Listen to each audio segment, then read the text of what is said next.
அண்மை செய்தியை பார்த்துக் கொண்டிருக்கிறோம்.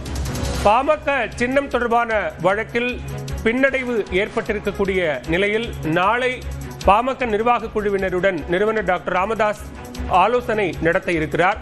இத்தொடர்பான கூடுதல் விவரங்களோடு இணைகிறார் செய்தியாளர் குணாநிதி. குணா, விவரங்கள். பாலா, விழுப்புரம் மாவட்டம் திண்டிவனம் அடுத்த தைலாபுரம் இல்லத்தில் நாளை மருத்துவர் ராமதாஸ் தலைமையில் பாமகவுடைய அந்த நிர்வாக குழு கூட்டம் என்பது நடைபெறும் என மருத்துவர் ராமதாஸ் தற்போது அறிவித்துள்ளார்.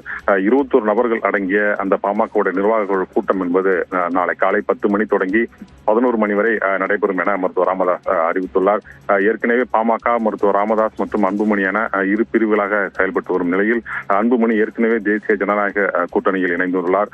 தொடர்ந்து மருத்துவர் ராமதாஸ் எந்த கூட்டணியில் இணைவார் என்கிற ஒரு குழப்பமான சூழல் நிலவி வரக்கூடிய சூழல்ல தற்போது இந்த நாளை இந்த நிர்வாக குழு கூட்டம் என்பது முக்கிய முடிவுகளை எடுக்க இருக்கிறது.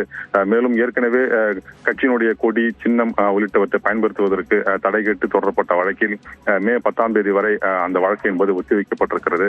தொடர்ந்து மருத்துவர் ராமதாஸ்க்கு அது ஒரு பின்னடைவாக பார்க்கப்பட்ட சூழல்ல தற்போது நாளை காலை 10 மணி அளவில் பாமகவுடைய இந்த நிர்வாக குழு கூட்டம் என்பது கூட இருக்கிறது. பாலா, விவரங்களுக்கு நன்றி குணா.